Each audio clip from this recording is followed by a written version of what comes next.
Good morning po. Handa na po tayo sumamba sa ating Panginoon.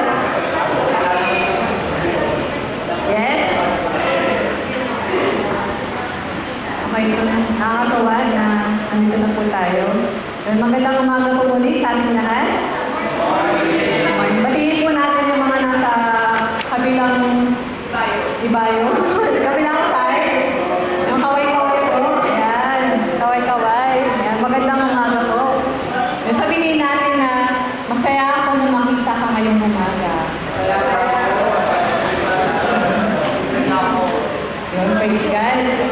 Ako po personally, I am always encouraged na makita po lahat kayo, yun, every Sunday. Hindi ko man po nakakamusta lahat o nababate, pero salamat sa Diyos na we are here gathering all together to worshiping our God.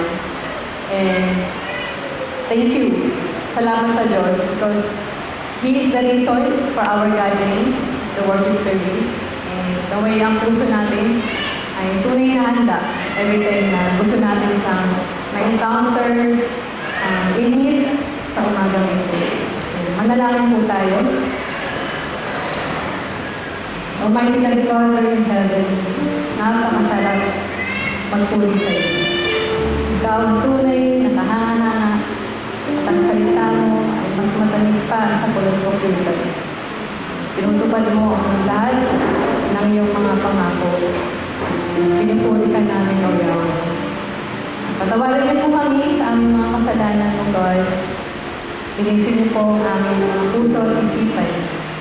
Alisin niyo po ang aming mga alalahanin. At tulungan mo kami na lagi maging righteous, hindi courageous, na harapin ang mga pagsubok. At lagi kami maging tapat sa iyo sa lahat ng oras. Dahil ikaw, O Diyos, ay hindi nagbabago sa lahat ng pagkakataon. In every season of our lives, you are good. Thank you, Father God. You never change. And you never fail. Patuloy kami nagagal ng Panginoon sa presensya mo. At nais ka nang purihin araw-araw sa aming mga buhay. Sabi po sa awit 100 verses 1 and 2, umawit sa kagalakan ng lahat ng mga bansa. Si Yahweh ay papunihan, paglingkuran siyang pusa. Lumapit sa presensya niya at umawit ng may tuwa. Tumayo po tayong lahat at sambahin natin ang ating Diyos. Nais ng Diyos na siya ay papurihan natin araw-araw, hindi lang dito sa church, kundi araw-araw sa buhay natin. Mawit po tayo. Oh,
Sige po, samahan niyo po ako manalangin.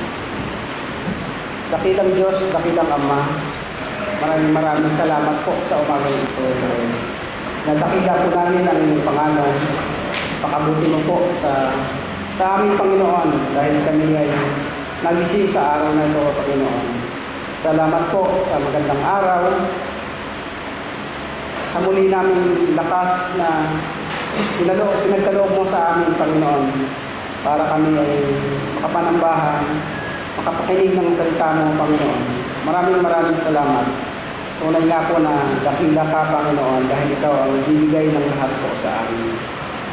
Panginoon, nilalapit po namin sa umagang ito ang aming iglesia. Patuloy na gabay, Panginoon, sa bawat gawain ng aming iglesia, Panginoon. Patuloy na paglago ng bawat isa, ang buhay spiritual ng bawat pamilya, Panginoon. Patuloy ka po ang kumilos sa bawat pamilya, Panginoon. Gabayan mo po, Lord, ang mga kapatid po namin na mayroong mga karamdaman, mayroong mga nararanasan na problema sa buhay, Panginoon. Lord, patuloy na kagalingan sa kapatid namin na si MJ na nakaranas ng sakit. Patuloy po siyang palakasin, Panginoon, ng kanyang physical na katawan, Lord. Dalangin din po namin si Kuya Jan sa kanyang nararamdaman, Lord. Palakasan at healing, Panginoon. At hindi na po, Panginoon, na umabot pa sa pag-opera ng kanyang nararamdaman, Lord, nawa ay kusa na po itong maghilom, gumaling. Sa pamamagitan mo, Lord, wala na po yung imposible. Panginoon, dalangin din po namin ang aming mga manggagawa, ang bawat ministry ng aming iglesia, Lord. Lalo na po yung mga preacher na siyang nagbabahagi ng aming mga pagkain spiritual, Panginoon. Tulungan mo po sila sa kanilang paghahanda, sa kanilang mga manuscript na ginagawa, Panginoon. Patuloy na gabayan po sila spiritually para maayos po nila ang kanilang pagbabahagi ng salita mo. Patuloy ka rin pong kumilos sa kanilang buhay upang magkaroon po sila ng kasiglahan sa pagbabahagi, pag-aaral ng salita mo, Lord. Maraming salamat, Panginoon, sa kanilang pagpapagal. Dalangin din po namin na may mga kakulangan sa mga schedule sa pag-preach, Panginoon. Punan mo po ito, Lord. Ikaw po ang magpuno ng mga naka-schedule ng mga preacher sa bawat linggo. Gabayan mo po, Lord, ang mga facilitator ng mga gawain na ito. Kaya din po, Lord, ang mga aming tagatugtog, mga worship leader. Ikaw po, O Lord, ang patuloy na magpapalakas sa kanila, O Lord. Dahil salamat, patuloy mo po silang ginagamit.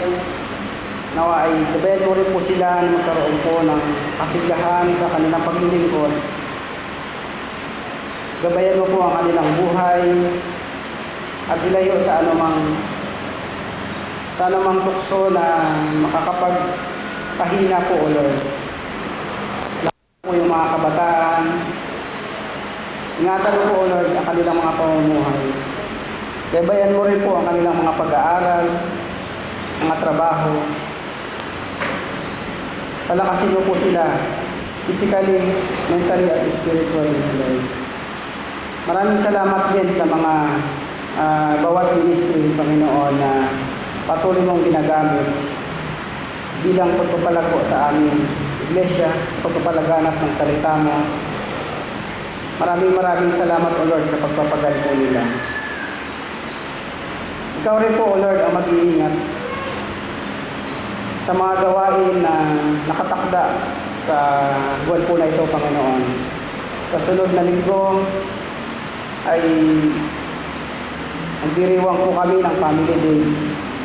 Nilalapit namin, Panginoon, na gabayan mo ang pamunuan ng aming iglesia na nag-aaral dito, Panginoon.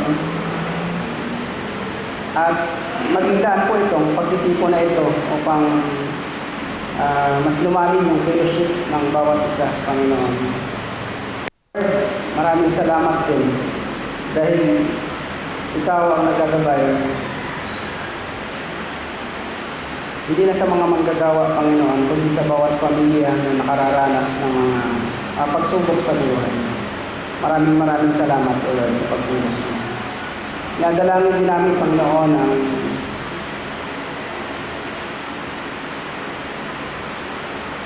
ang aming mga tinalaga mo, Panginoon, na mga lingkod, ang aming mga misyonary.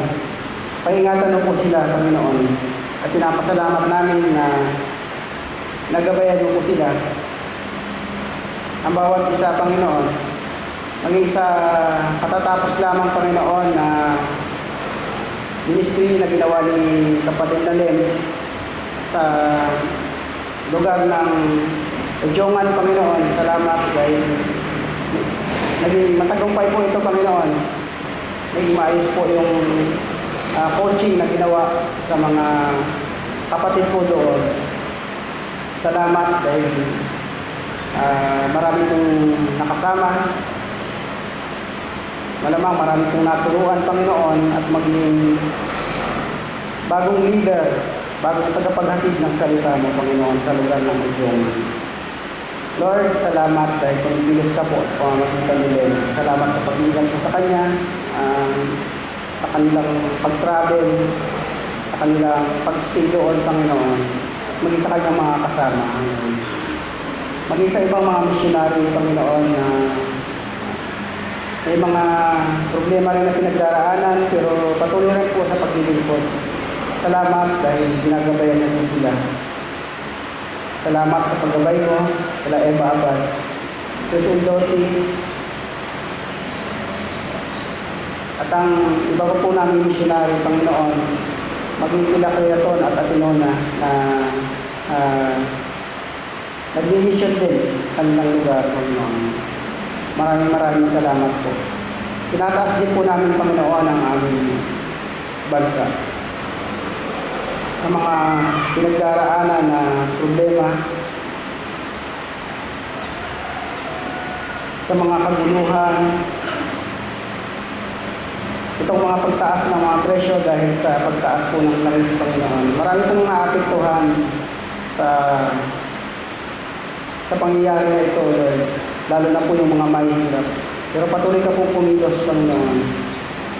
Patuloy ka pong manguna, magtalaga, nawa ay magkaroon ng takot at maglingkod ng tama ang mga namumuno, Panginoon, especially sa aming presidente.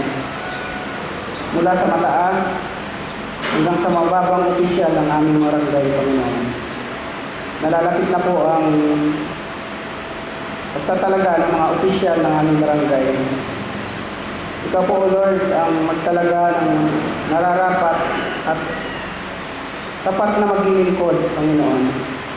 Bigyan mo po ng katalinuhan ng mga bubotong muli, especially lalo na po sa mga kabataan. Bigyan mo po sila ng kalinawan, hindi lang po sa kanilang matatanggap sa mga politiko, kundi makita po nawa yung totoong hangarin ng mga tatakbo muli. Lord, maawa ka po sa aming bansa. Maawa ka rin, Panginoon, sa mga naapektuhan ng mga trahedya, mga sakuna, lalo na po sa nangyari, Panginoon, ngayon na pagputok ng buntang Mayon sa Albay. Gabayan mo po ang mga kapatid namin doon, ang mga kababayan namin, Panginoon, na naapektuhan ng pagputok ng buntang Mayon. Ilayo mo po sila sa anumang mas malalang kapahamakan. Nawa ay matulungan ng lokal na pamahalaan ng mga naapektuhan. Maraming salamat, Panginoon, dahil alam namin na madalilitan ka po at maaasahan sa mga ganitong sitwasyon na kararanas man ng mabigat na problema ang mga kapatid namin. Nandiyan po kayo, Lord. Tinataas din po namin ang hindi na po ang aming bansa, kundi ang mga suliranin sa buong daigdig, Panginoon, sa mga nangyayaring gera, sa gitnang silangan. Lord, magkaroon po ng mas matagalang kapayapaan, Panginoon, at hindi na po maapektuhan pa ang mga inosenteng mga mamamayan, Panginoon, ng mga tao na wala namang kinalaman sa gera pero naapektuhan.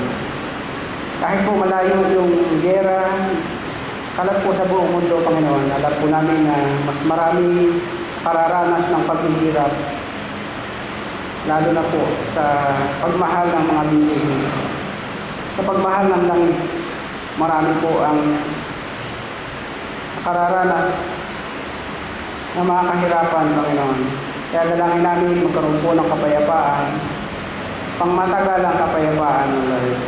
At hindi na po lumula ang kaguluhan sa mga sulok ng daigdig, Panginoon. Patuloy ka pong kumilos at ikaw po ang aming inaasahan, Panginoon. Maraming salamat po, O Lord, sa kabutihan. Tinataas po namin ang lahat ng ito. Sa iyo, Panginoon, patuloy na po ang mag-aari. Dalangin niyo po namin, Panginoon, sa umagang ito, ang aming lingkod, ang tagapaghatid ng salita mo na si Rico. Magsalita ka po, O Lord, sa pamamagitan niya ay mapahayag ng maayos ang salita mo. Gabayan mo po siya, tago mo po siya sa iyong natural, Panginoon. Tanging salita mo lamang ang mamutawi sa Kanya.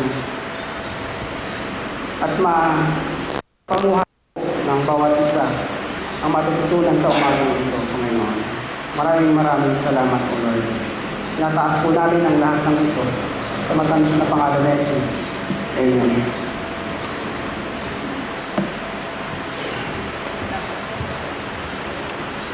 Salamat sa panalangin. Nais ko rin po ibahagi na si Mama, madalas po siya magpatugtog na worship songs halos every morning. And it's a good thing kasi it reminds me of God's character and it helps me reflect about me, kung ano nga may heart to God. So, I thank God for I thank God kasi I can worship Him every moment of my life. So, nire-remind ako ng mga songs na that He is my healer in every season of my life. He is my God. And I should be grateful sa salvation na binigay na through Jesus Christ. That He is my comfort. He is my strength. And lahat ng character ni God. I thank Him. And salamat sa mga awit na sa iyo mismo din na nalulutol pag natapos mo. So, tumayo po tayong lahat. And basahin po natin yung nagsabay-sabay. Jeremiah 32, verses 17 to 19. Basahin po natin. Sovereign Lord, you have made the heavens and the earth, and your great power and authority. Nothing is too hard for you. Great and mighty God, whose name is the Lord Almighty. Great are your purposes, and mighty are your deeds. Your eyes are open to the ways of all men. You require each person according to their conduct, and as their deeds deserve. So God is able, and He will never fail. So let's continue to trust in Him always.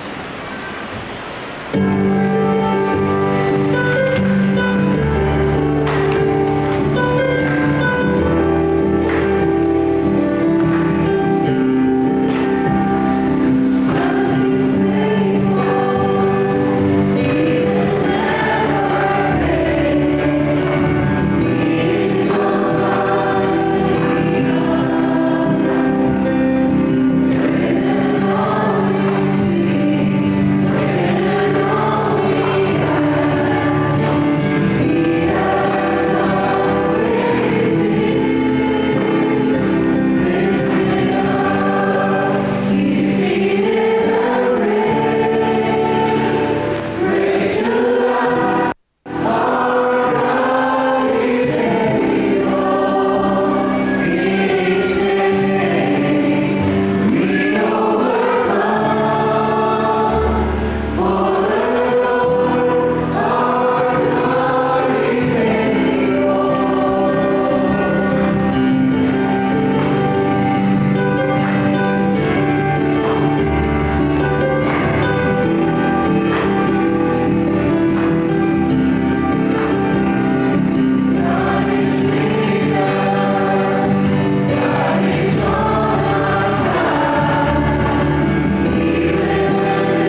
you, our fortress, our refuge. Thank you, O God. Let's continue to sing, Lord God.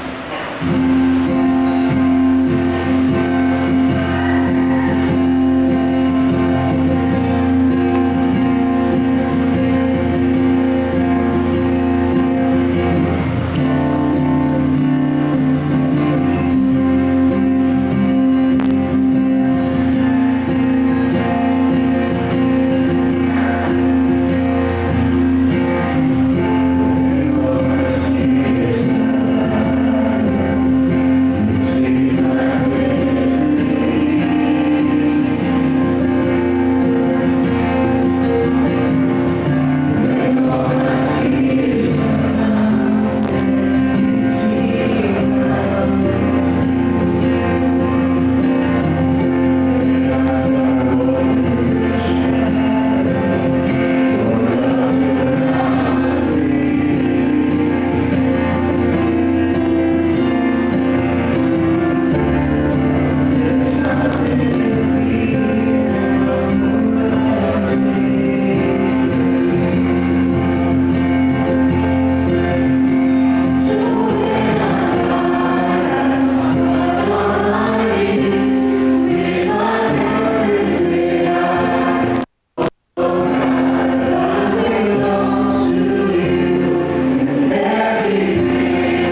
Gabayan niyo po kami, Panginoon, through the Holy Spirit as we listen to your word, Father.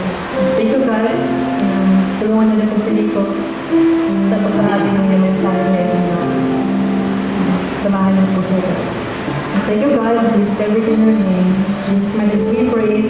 Amen. Dito po tayo po. Po si Nico.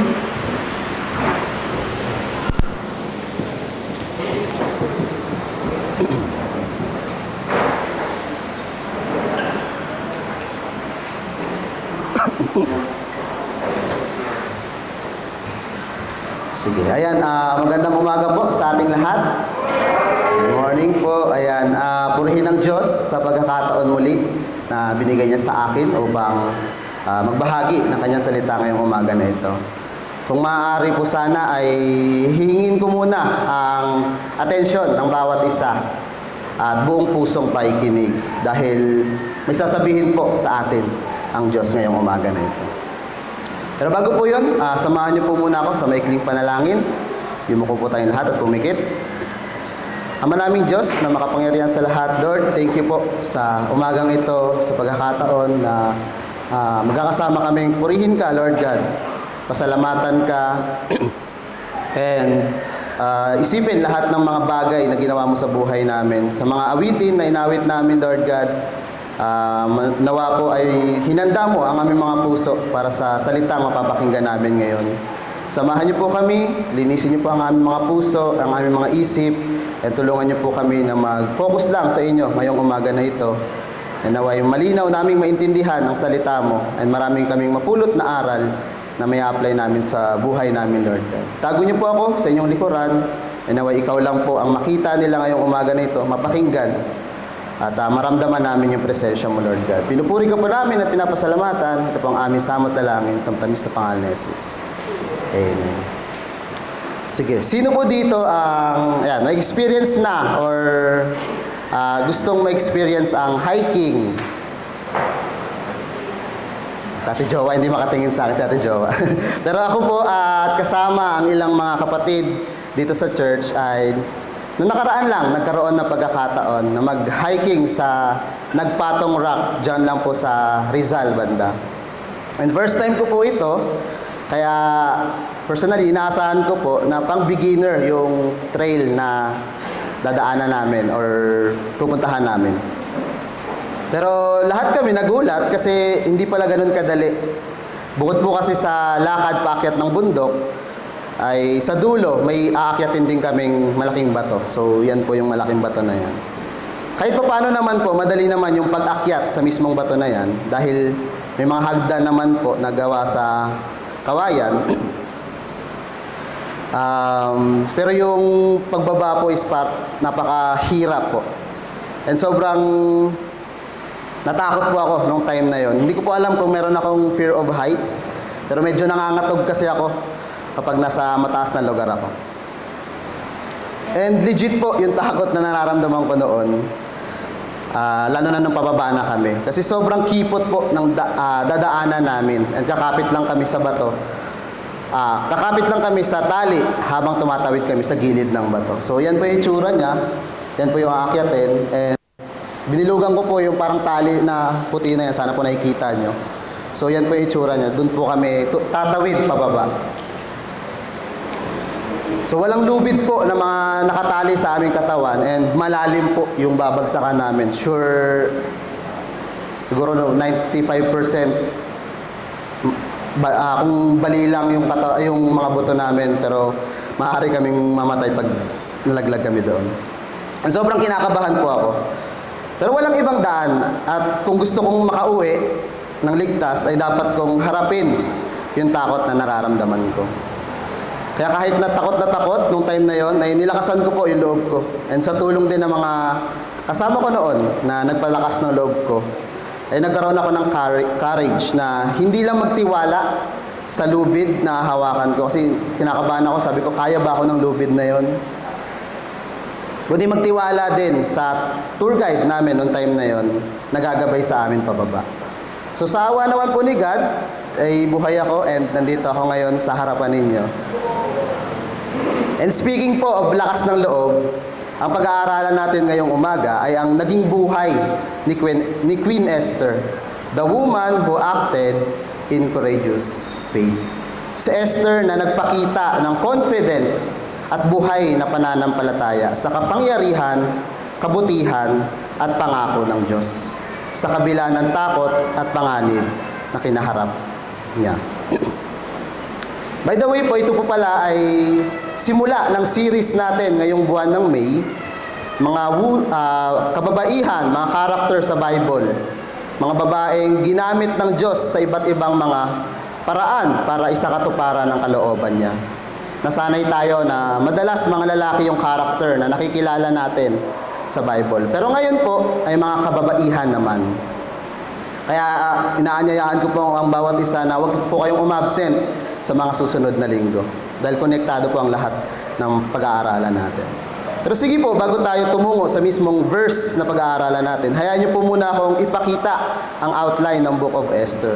Medyo maikli lang po siya, may 10 chapters lang po siya, and 4 na part. Yung una po, naging reyna si Esther na mababasa natin sa chapter 1 hanggang chapter 2. Pangalawa po, ang mga pakana ni Haman. Naka-highlight po yan dahil nandyan po nakapaloob ang mga verses na pag-aaralan natin. Mula chapter 3 hanggang chapter 5. Next po is pinatay si Haman.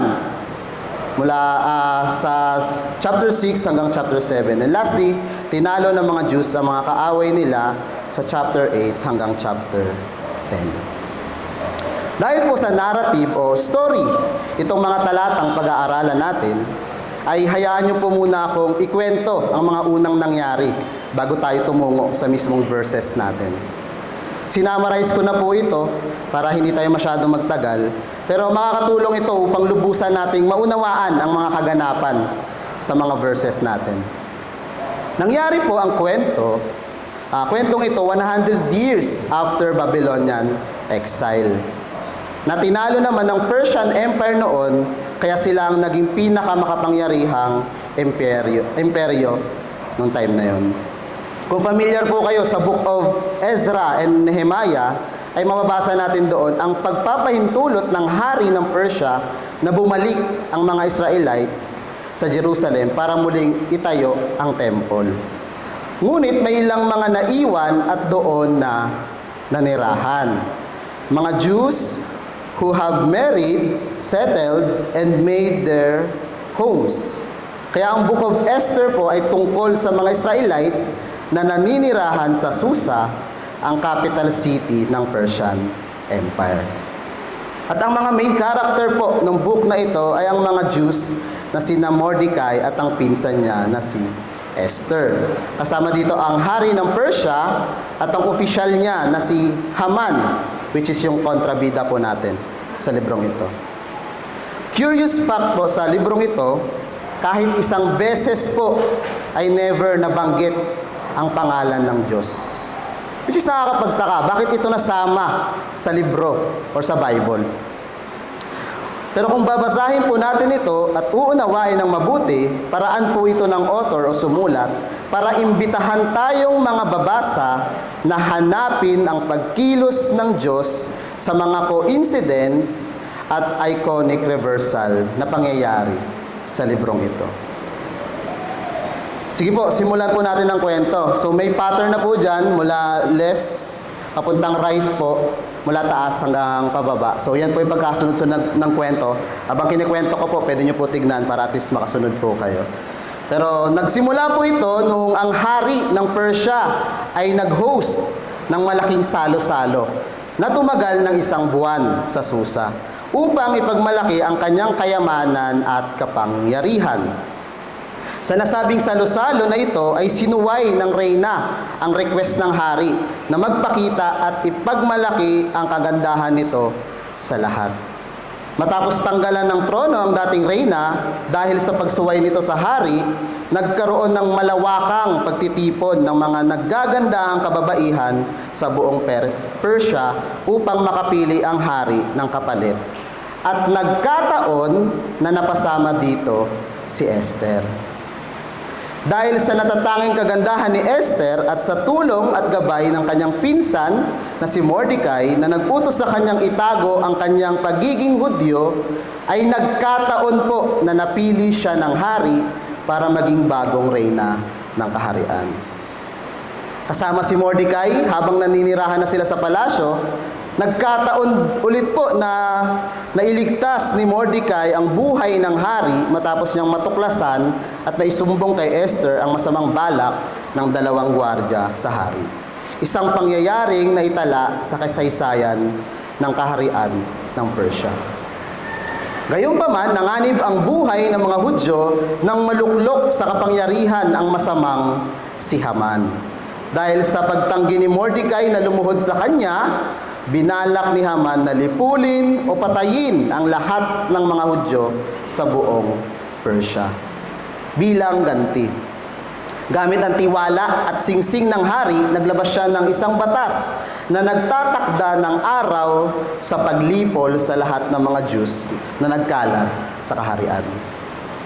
Ang nakakatakot na balitang ito ay nagdulot ng matinding pighati at pagluluksa kay Mordecai at sa buong komunidad ng mga Hudyo sa Persia.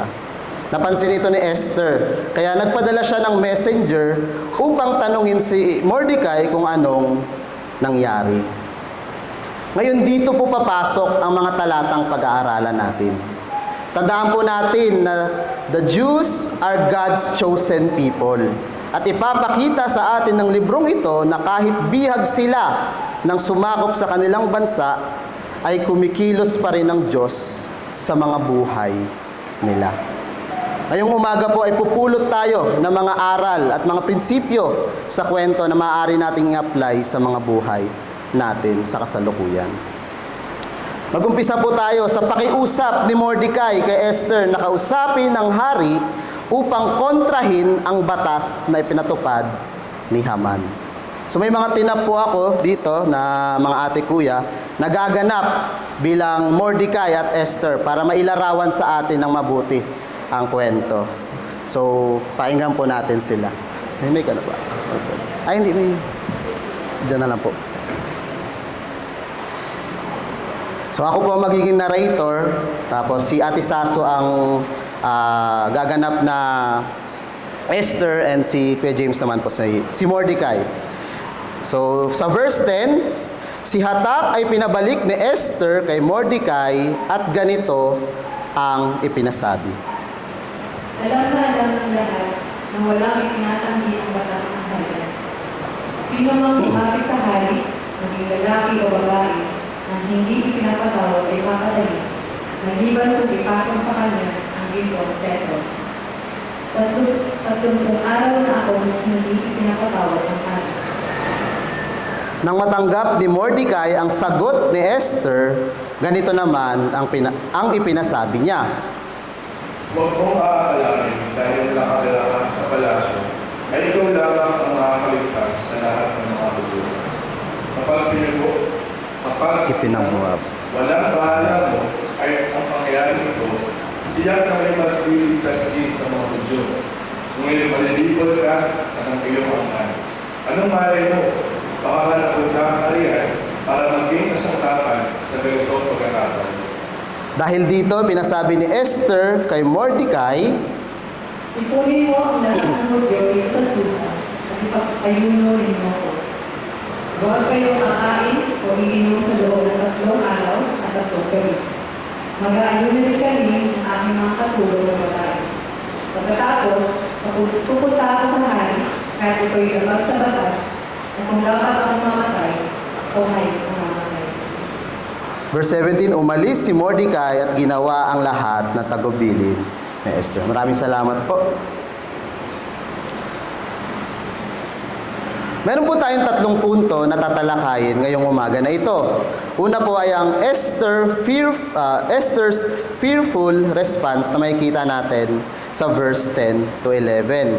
Pangalawa po is Mordecai's faithful challenge to Esther na makikita natin sa verses 12 to 14. And last po ay Esther's fearless decision na makikita naman natin sa verses 15 to 17. Kung iisipin po natin, ay parang madali lang naman itong pakiusap ni Mordecai kay Esther dahil meron na siyang posisyon sa palasyo. Pero ito po ang problema. Sa unang punto natin na Esther's fearful response. Babasahin ko po ulit ang sinabi sa verse 10 to 11. Si Hatak ay pinabalik ni Esther kay Mordecai at ganito ang ipinasabi.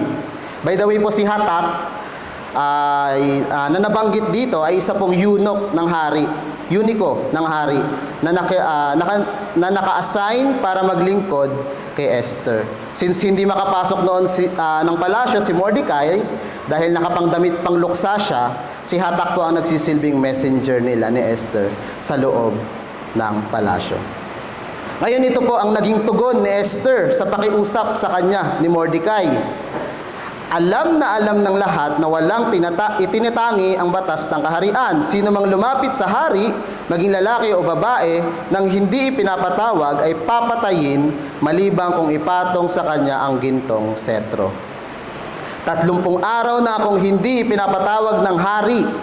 Ngayon ang tanong, bakit kaya ganito ang naging tugon ni Esther sa request ni Mordecai? Pero bago po natin sagutin ang katanungang iyon, kilalanin po muna natin kung sino si Esther, kung anong background niya. So si Esther po ay isang ulilang Hudyo, meaning po ay wala na siyang mga magulang. At ang kumukup-kup po sa kanya at nag-aalaga ay si Mordecai na nakakatandang pinsan niya.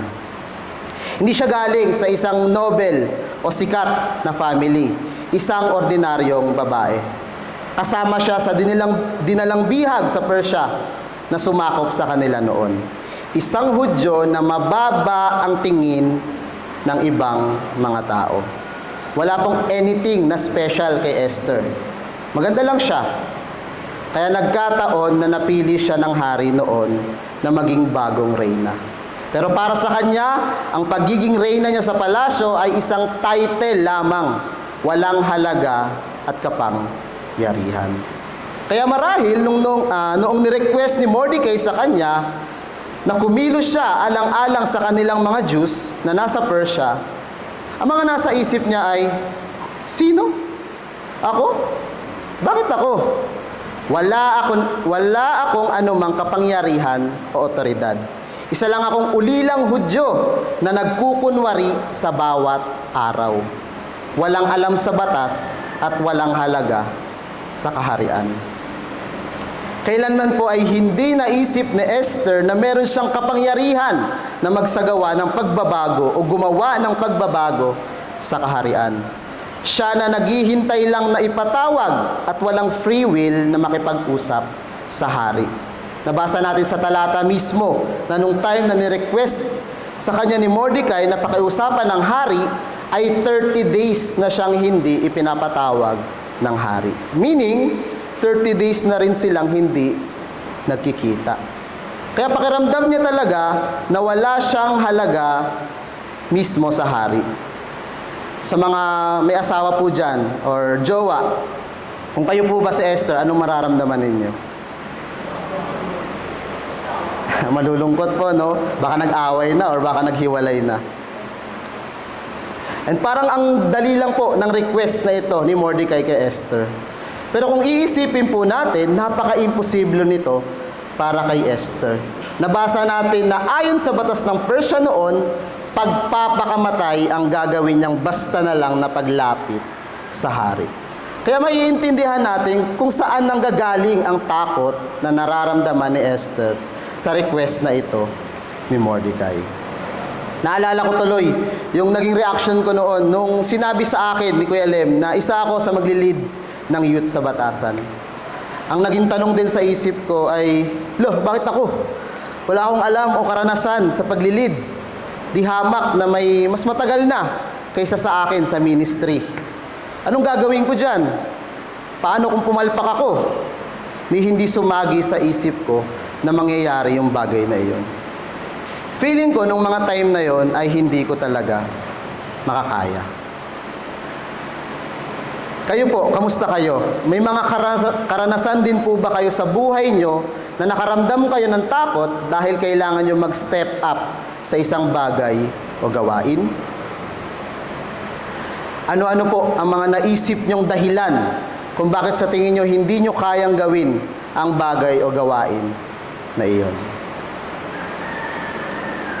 Ganyan din po mismo ang nararamdaman ni Esther noong ni-request sa kanya ni Mordecai na pakiusapan ang hari at baguhin ang batas na ipinatupad ni Haman.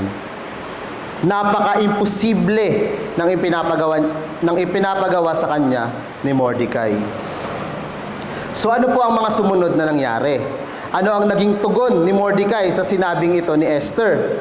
Sa pangalawang punto natin na Mordecai's faithful challenge to Esther.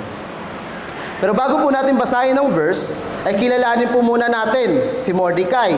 Si Mordecai po, siya po ay pinsan na nabanggit naman natin kanina at adoptive father ni Esther. Siya din ang guardian and mentor niya na may matatag na pananampalataya sa Diyos na ipinakita niya noong tumanggi siyang lumuhod sa harap ni Haman. So sinasabi po sa verse 12 to 13, nang matanggap ni Mordecai ang sagot ni Esther, ganito naman ang pinasabi niya, "Huwag mong aakalaing dahil nakatira ka sa palasyo, ay ikaw lamang ang makakaligtas sa lahat ng Hudyo."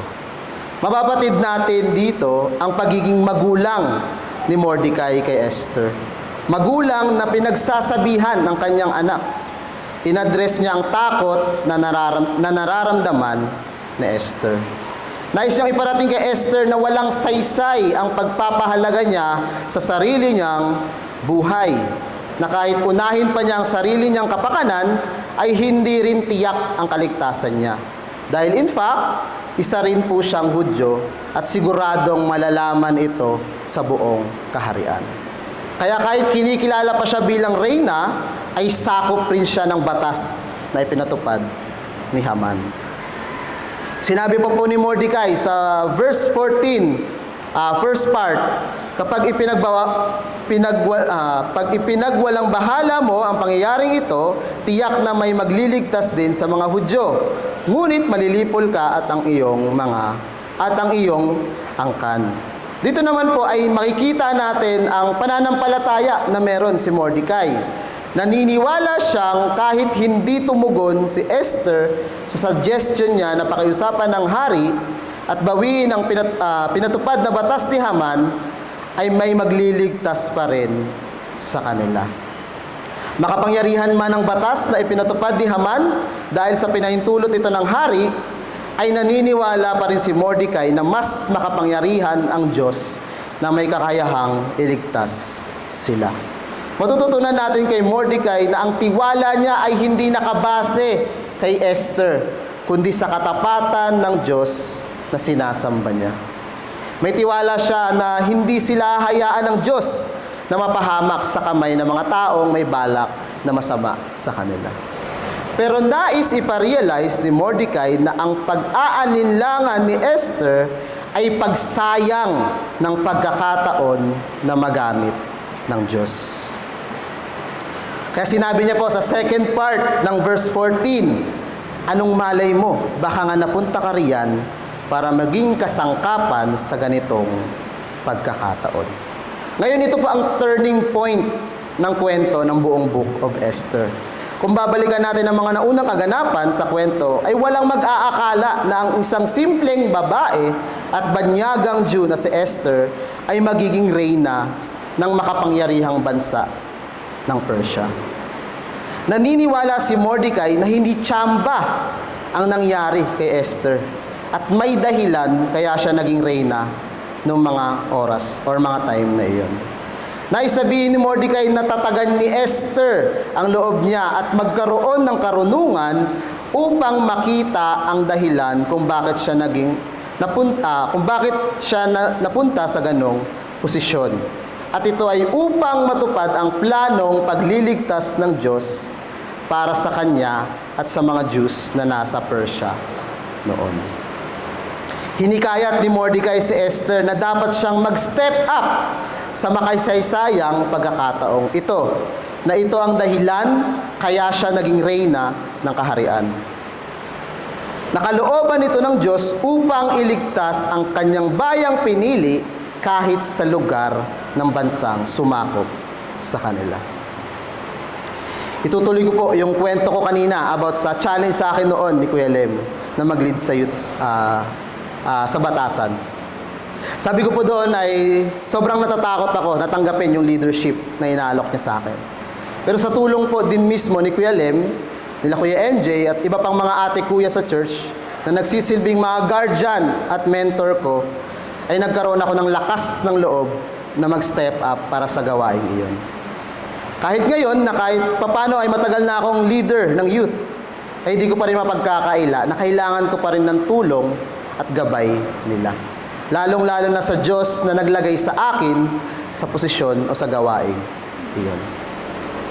May mga pagkakataon sa buhay natin na ilalagay tayo ng Diyos sa either maganda o madilim na sitwasyon ng buhay natin para gamitin tayo upang mangyari ang kalooban niya.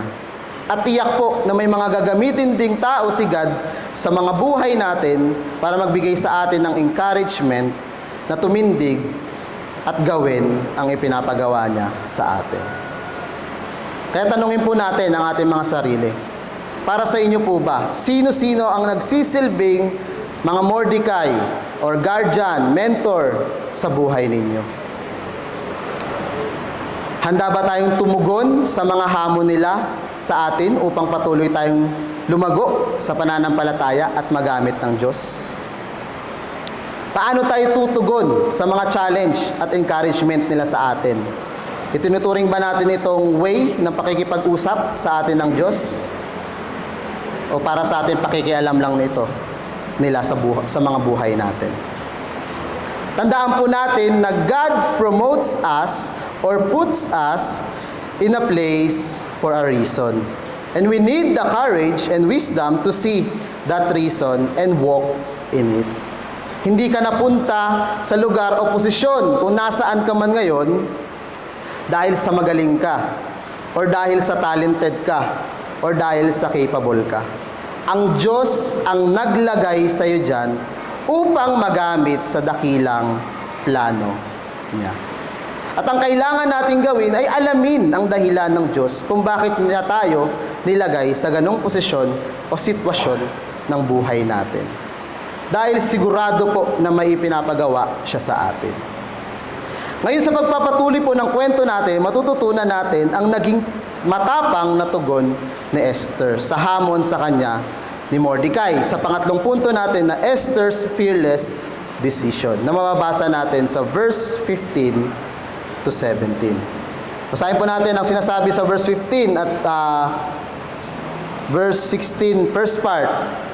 Dahil dito, ipinasabi ni Esther kay Mordecai, tipunin mo ang lahat ng Hudyo rito sa Susa at ipag-ayuno nyo ako. Huwag kayong kakain o iinom sa loob ng 3 araw at 3 gabi. Mag-aayuno rin kami ng aking mga katulong na babae. Kapansin-pansin po ang naging tugon ni Esther sa encouragement sa kanya ni Mordecai. Bago siya gumawa ng action, inacknowledge niya ang kahalagahan ng pag-aayuno. Pero bakit pag-aayuno? Ano nga ba ang simbolo at kahalagahan nito para kay Esther at sa mga Hudyo noon? Well, para po sa kanila, ang pag-aayuno or fasting ay spiritual practice or of abstaining from food and drink to humble oneself before God. So hindi lang basta hindi pagkain at pag-inom ng tubig, kundi pagpapakumbaba sa presence ng Diyos. Express mourning for sin or seek divine intervention.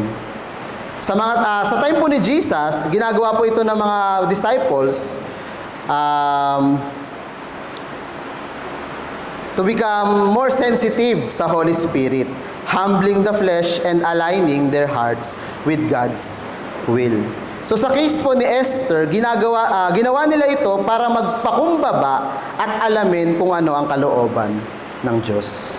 Alam niya na hindi siya dapat dumipende sa kung ano ang kaya niyang gawin, kundi magtiwala sa plano at strategy na i-reveal sa kanya ng Diyos.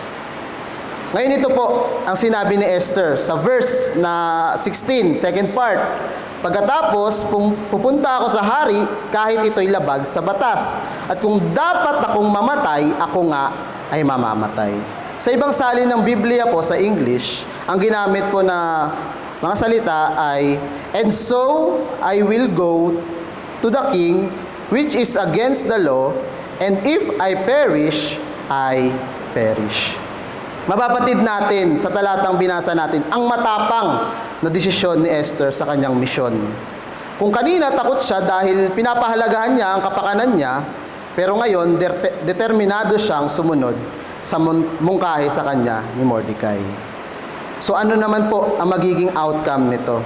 So sa tulong at suporta ng kanyang mga kababayan na kasama niyang mag-fasting noon, handa siyang tumayo, makipagsapalaran, at magsalita para sa mga kapwa niya, Hudyo. Hindi na mahalaga sa kanya ang sarili niyang kapakanan, kundi ang sumunod sa kung ano ang nais ipagawa sa kanya ng Panginoon. At mababasa natin sa verse 17 na pinagkatiwalaan ni Mordecai ang naging desisyon niyang ito. Sabi po sa verse 17, umalis si Mordecai at ginawa ang lahat ng tagubilin ni Esther. Nakita natin sa talata yung change of heart o pagbabago ng puso na nangyari kay Esther. Kung kanina ay takot ang nararamdaman niya, ngayon po ay tapang at willingness na i-fulfill ang purpose kung bakit siya naging reyna ng kaharian. Malinaw na sa kanya na ito ay kalooban ng Diyos at handa siyang maging kasangkapan sa gagawing pagliligtas ng Diyos sa mga Jews sa Persia. Sa journey ko po bilang youth leader ay naniniwala akong malaki ang naging part ng mga spiritual ate at kuya ko para patuloy akong lumago sa ministry. Sa pamamagitan ng mga panalangin nila sa akin, ay nararamdaman ko ang suporta nila. Madalas yan kapag nakakapag-usap kami, kahit minsan nakakalimutan ko sabihin, pero sila mismo ay nagsasabi sa akin na pinapanalangin nila ako or ipinapanalangin nila ako. At malaking encouragement po iyon sa akin upang magpatuloy sa gawaing pinagkatiwala sa akin ng Diyos. Ako na dating takot at walang alam sa paglilid ay matapang na nagpapatuloy sa ministry sa kabila ng mga pagsubok para patuloy na sumunod sa dakilang plano ng Diyos. Ngayon, ano po ang mga aral na maaari nating mapulot sa mga talatang pinag-aralan natin ngayon? So, dito ko na po siya pinagsama-sama sa dulo. So, sa pinakitang courageous faith ni Esther, ano po yung mga mapupulot nating aral?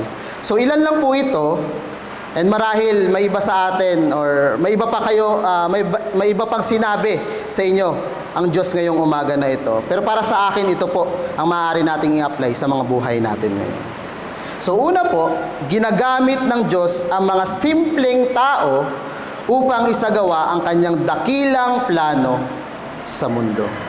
Natutunan natin kay Esther na kahit ganun yung background niya, isang ulila, alipin, mababa ang tingin sa sarili at ng mga tao, ay hindi yun naging hadlang upang magpagamit siya sa Diyos. She acted in courageous faith. Kumilos siya ng buong tapang sa panahon ng krisis at nagtiwala sa kapangyarihan ng Diyos. Ako po, kung alam nyo lang yung background ko, ay walang mag-aakala na makakarating ako sa kung nasaan man ako ngayon. Ako na dating lubog sa kasalanan, tambay, tamad mag-aral, manginginom, palamura, mabarkada, mahina sa English at spelling, well hanggang ngayon naman, pero patuloy na binabago at patuloy na ginagamit ng Diyos. Kaya naniniwala po ako na kayo din ay gagamitin ng Diyos. Tayo din ay pinili ng Panginoon. Bilang mga mananampalataya, hindi nagmamatter sa Diyos yung mga past natin. Yung mga pinanggalingan natin o kung ano lang ang kakayahan natin. Kung tayo po ay magiging tapat at magtitiwala sa Diyos, siguradong gagamitin niya tayo sa kanyang dakilang plano na iligtas ang lahat ng tao. At ito po ay sa pamamagitan ng pagbabahagi natin ng gospel sa mga taong nakakasalamuhan natin. Sana hindi lang po design itong team natin for this year na reaching the world, raising the workers. Sikapin po natin nawa na ipamuhay ito. Pangalawa po, ang bawat kinalalagyan natin sa buhay ay isang banal na pagtatalaga mula sa Diyos upang isakatuparan ang kanyang layunin. Galing po yan sa talata natin kanina na nabasa. Sasabi niya na, anong malay mo? Baka nga napunta ka riyan para maging kasangkapan sa ganitong pagkakataon. Ini-encourage tayo ng talatang ito na bilang mga mananampalataya ay we have to act in courageous faith. Na i-embrace ang bawat pangyayari sa buhay natin bilang opportunity to serve God's purpose. Masaya man o malungkot na pangyayari sa buhay natin. Sa halip na manahimik lang at unahin palagi ang sarili nating kapakanan. Huwag po nating sayangin ang pagkakataon na magamit ng Diyos sa dakilang layunin niya. Lagi natin alamin ang purpose ng Diyos at iayon ng ating mga desires sa kanyang plano at kalooban. At paano natin ito malalaman? Or paano natin ito aalamin? Pasensya na po kung paulit-ulit ako sa mga preachings ko. And sinasabi ko palagi ito. Pero ito po kasi talaga yung mga dahilan kung bakit ako patuloy na lumago sa pananampalataya ko and patuloy na maging align sa kalooban ng Diyos. Ito po ay sa pamamagitan ng palagiang pagdadasal, pagbabasa ng Bible o pagdidevotion, pakikinig sa message at pagsasabuhay ng mga natutunan. Actually, mga basic na dapat nakatangian natin ito bilang mga Christians. Pag-attend sa mga fellowship at pagiging active sa mga DGs at Bible study. Pangatlo po, ang kahandaan ng Espiritu ang pundasyon ng tunay na lakas at katatagan. Nagmula po ito sa verse natin kanina.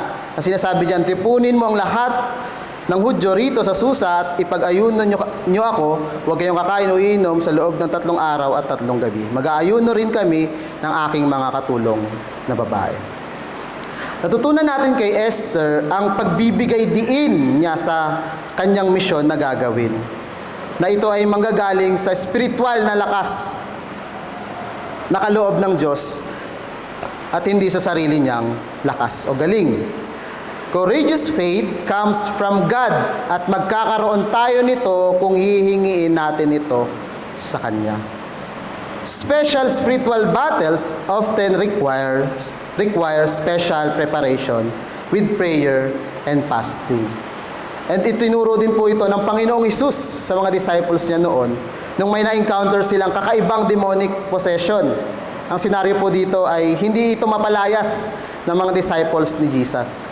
Kaya sinabi niya sa Matthew chapter 17 verse 21, ngunit ang ganitong uri ng demonyo ay hindi mapapalayas kundi sa pamamagitan ng pananalangin at pag-aayuno. Mahalaga ang paghahanda sa pagtupad ng kalooban ng Diyos. Dahil ito po ay nagpapakita ng tiwala sa Kanya at malalim at matatag na pananampalataya sa Kanya. Sa ngayon po ay hindi na natin nagagawa ito ng karamihan, yung pag-aayuno or pag-fasting.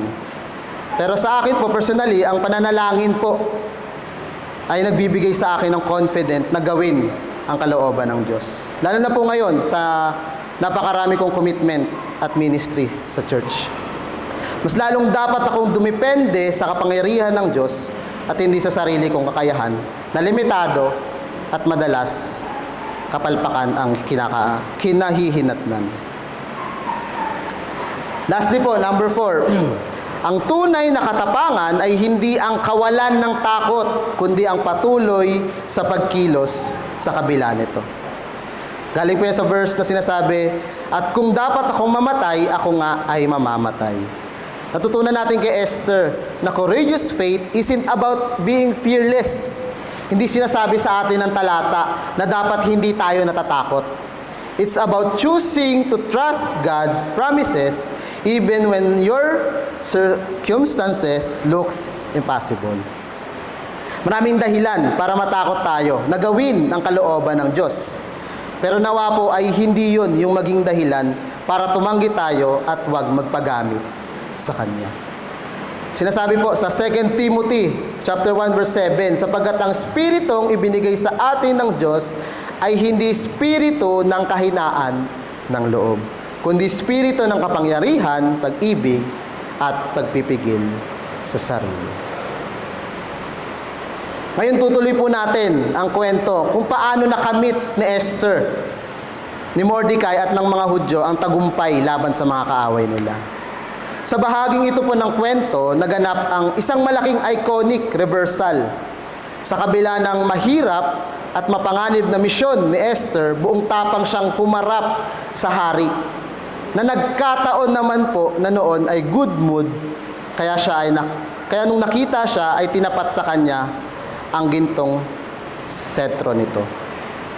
Kaya lumapit si Esther at inimbitahan ang hari kasama si Haman sa isang piging. Bago ito matapos ay muling in-invite ni Esther ang hari at si Haman sa pangalawa o isa pang beses na piging na gaganapin naman bukas, kung saan plano niyang ilantad ang masamang balak ni Haman. Samantala, nung pauwi na si Haman sa bahay nila, mas lalong tumindi ang galit niya nung nakita niya si Mordecai. Kaya ang ginawa niya, nagpagawa siya ng bitayan para dito. Nung gabi ding yun, after ng unang piging, na hinanda ni Esther, ay hindi makatulog ang hari sa kwarto niya. Kaya inutos niya na basahin ang kasaysayan ng kaharian. At nagkataon na napakinggan ng hari ang nakaraang kabayanihan ni Mordecai sa pagliligtas sa kanyang buhay. Kaya kinabukasan, inutusan ng hari si Haman na parangalan si Mordecai sa buong kaharian. Kaya sa pangalawa at huling piging na hinanda ni Esther, ay ipinagtapat niya sa hari ang pagiging Hudyo niya at ibinunyag ang planong paglipol ni Haman sa kanyang mga kalahi. Dahil sa matinding galit ng hari, inutos niya na si Haman ang bitayin sa mismong bitayan na inihanda niya para kay Mordecai. At upang masolusyonan ang naunang batas na hindi maaaring bawiin, naglabas ng bagong utos ang hari na nagpapahintulot sa mga Hudyo na lumaban at ipagtanggol ang kanilang sarili. Sa huli po, nagtagumpay ang mga Hudyo laban sa kanilang mga kaaway. Nilipon nila silang lahat kasama ang buong pamilya ni Haman. And si Mordecai po ang humalili o pumalit sa naiwang posisyon ni Haman at naging pinakamakapangyarihan sa kaharian kasunod ng hari. Dito po ako magtatapos.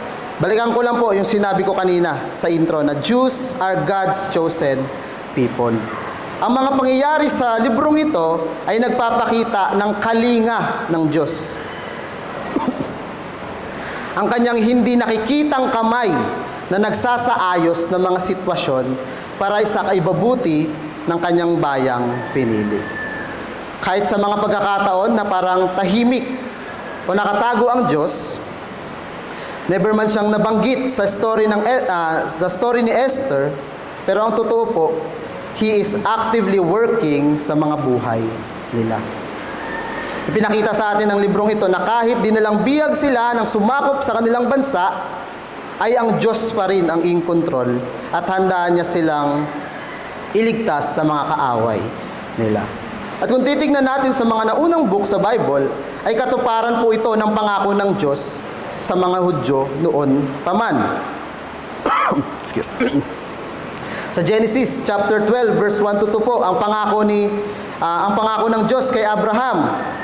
Sinabi po diyan, sinabi ni Yahweh kay Abram, lisanin mo ang iyong bayan, ang tahanan ng iyong ama at mga kamag-anak, at pumunta ka sa bayang ituturo ko sa iyo. Pararamihin ko ang iyong mga anak at apo at gagawin ko silang isang malaking bansa, which is yung mga Hudyo po. Pagpapalain kita at gagawin kong dakila ang iyong pangalan at ikaw ang magiging pagpapala. At ikaw ay magiging pagpapala sa marami. Gayun din po sa sinasabi sa Deuteronomy chapter 31 verse 6, pangako naman ng Diyos mismo sa mga Hudyo. Magpakatatag kayo at lakasan nyo ang inyong loob, huwag kayong matakot sa kanila sapagkat sasamaan kayo ni Yahweh na inyong Diyos. hindi niya kayo iiwan ni pababayaan. Amen. At marahil ito po ang mga pangakong pinangahawakan noon nila Mordecai at ng mga Hudyo. Kaya nawa po ay patuloy din nating panghawakan ang mga promise na ito ni God sa atin. Bilang mga mananampalataya, we are also God's chosen people. He wants us to always act in courageous faith sa lahat ng pagkakataon sa buhay natin at i-take ang lahat ng opportunities upang magpagamit sa dakilang plano niya. Siya na naglagay sa atin sa kung nasaan man tayo ngayon for His will and purpose. At sana po i-align natin ang desire natin sa desire ng Diyos ang mga desires at plans natin. Maraming salamat po sa pakikinig. Purihin ng Diyos at magandang umaga po sa ating lahat.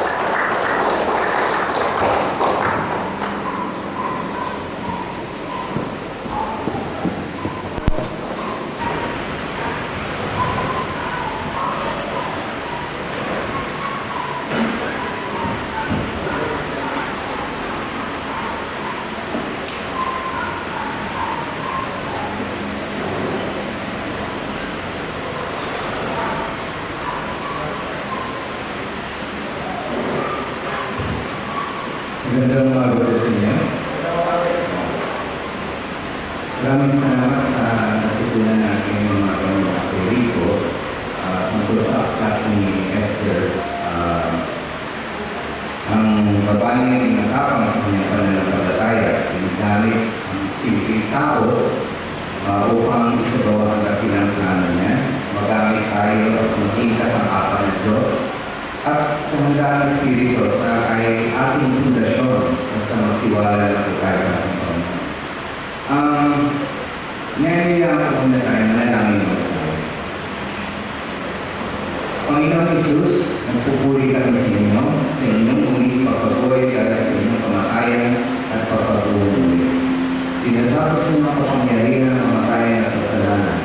Salamat sa pagbibigay sa amin ng bagong buhay at pag-asa na hindi kailanman magwawakas. Tulungan mo kami mamuhay bilang mga saksi ng iyong tagumpay dahil sa iyong pag-ibig para sa amin at para sa katarungan at kapayapaan sa mundo. Naway ang pangyarihan ng inyong muling pagpatuloy ay maghari sa aming mga puso at pamilya. Ikaw ang aming nakapagligtas ngayon at magpakailanman. Bago tayong sumama sa gagawin natin sa napakalagang buhay na ito, salisipin po natin yung ating sarili kung handa pa po tayo tumanggap ng komunyon. Pag-isipan natin kung nalagay tayo sa sitwasyon na pagkakatukso o may mga mali tayong ginagawa sa buhay natin o may kasalanan tayo, hihingi po natin ito ng pakakawalan sa ating Diyos. Kasi bago po tayo tumanggap dito sa harap, alam po ng Panginoon ay nasa puso ng bawat isa po sa atin. At dahil sa pananakong yan ay pinalaga ng Diyos bilang daluyan ng kanyang biyaya. Hindi po tayo nakawan. Sabi nga po sa tayo po, sa 1 Corinthians 11:27-29, kaya ang sino mang kumakain ng tinapay at umiinom sa kopa ng Panginoon sa paraang di nagkakapa ay nagkakasala sa katawan at dugo ng Panginoon. Kaya dapat siya, sabi ng tao, ang kanyang sarili bago siya kumain ng tinapay at umiinom sa kopa. Sapagkat ang sino mang kumakain at umiinom ng hindi kinikilala ang kahalagang ng katawan ng Panginoon ay kumakain at umiinom ng kahatulan laban sa kanyang sarili. Kaya, ipanalangin po natin ngayon. Ibibigyan ko kayo ng itong minuto. Manalangin tayo, humingi tayo ng tawad sa mga mali po natin nagawa ngayon. Manalangin tayo.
Sige po.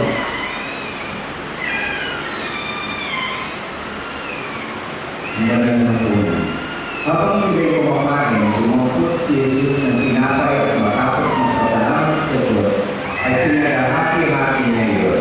Ibinigay sa mga alagad at sinabi, kunin niyo ito at kainin. Ito ang aking katawan. Kainin po natin ito.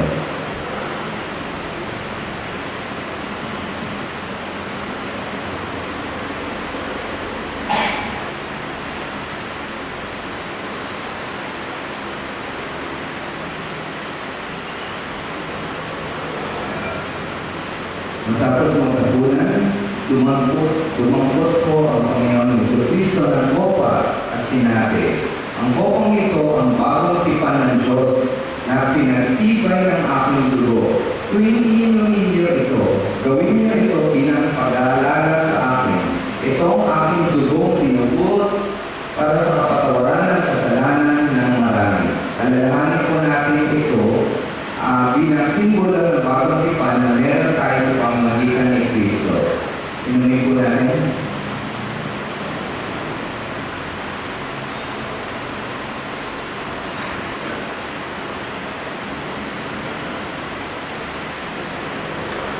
Manalangin po tayo.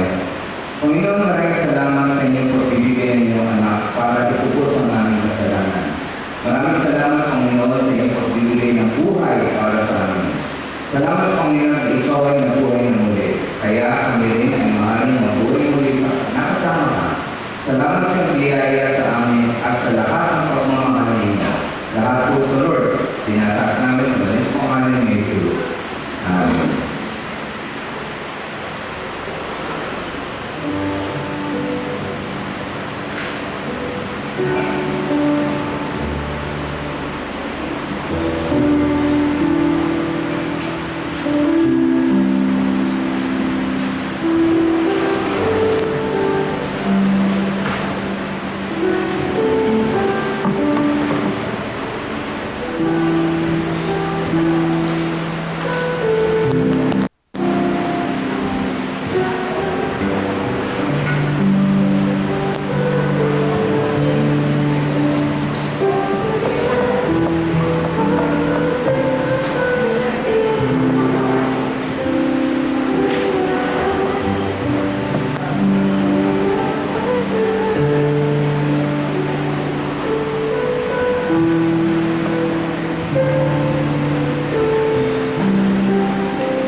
Father God in heaven, we thank you, Lord, for your faithfulness unto us.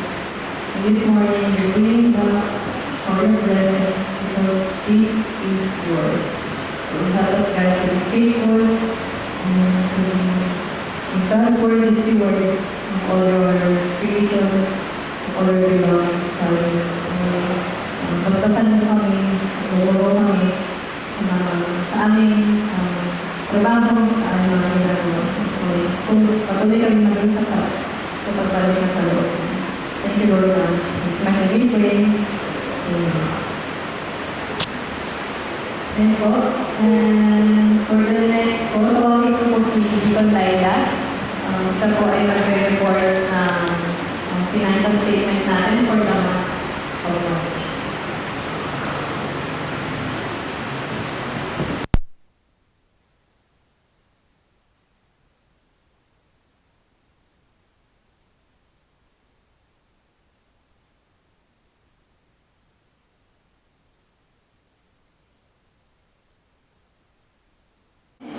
Pagkatapos po ng panambahan natin, ginagawa po natin ang ating lunch fellowship every first Sunday of the month. So, po muna tayo aalis at pwede tayo magsama-sama para sa ating pananghalian.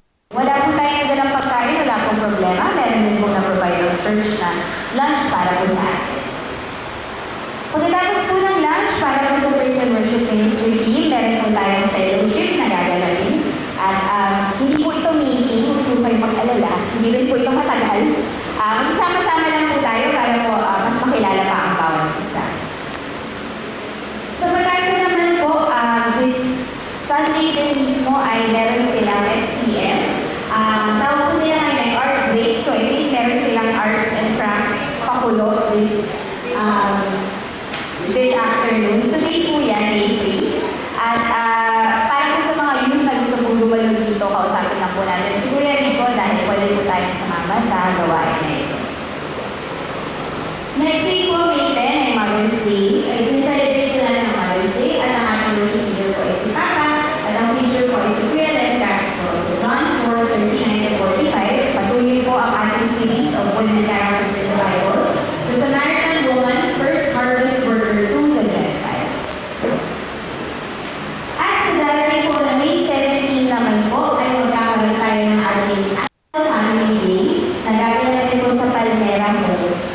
Dito rin po tayo nag-celebrate ng dati nating family day. At next week po natin ibibigay ang ating more detailed announcements para po sa activity na ito. So sana po ay makasama tayong lahat dyan po sa ating gawain. Patuloy po natin pinapaalala ang ating mga iba't ibang pang activities tulad po ng ating days of prayer na ginaganap every first and third Saturday of the month at 7 o'clock a.m. dito po sa Doña Carmen. At every second and fourth Sunday of the month naman po, 8 o'clock a.m. bago ang ating panambahan ng ating Kids Sunday School dito rin po sa Doña Carmen. At paalala rin po na meron din po fundraising effort na ginagawa ngayon ng ating Kids Sunday School. Meron po tayong pledge board na nasa likuran na pwede po tayong kumuha doon ng amount na pwede natin i-donate para po sa ministry na ito at lumapit lang po tayo sa Oxy Sirian na ating ministry coordinator for Sunday School para ibigay po. Ayan.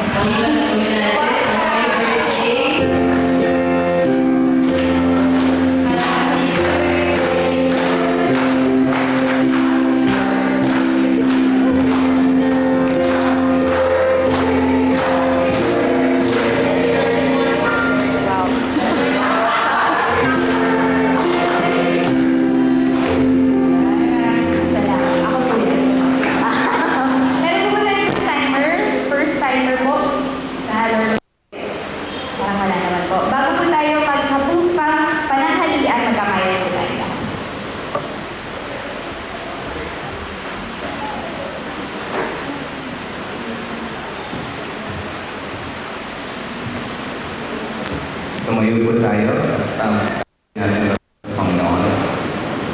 Sa Romans 15:13 po. Puspusin nawa kayo ng Diyos na siyang bukal ng pag-asa at nawa ay pagkalooban niya kayo ng kagalakan at kapayapaan sa pamamagitan niyong pananampalataya upang mag-umapaw ang iyong pag-asa sa pamamagitan ng kapangyarihan ng Espiritu Santo. Maraming salamat at thank you po. Huwag muna kayo mo po.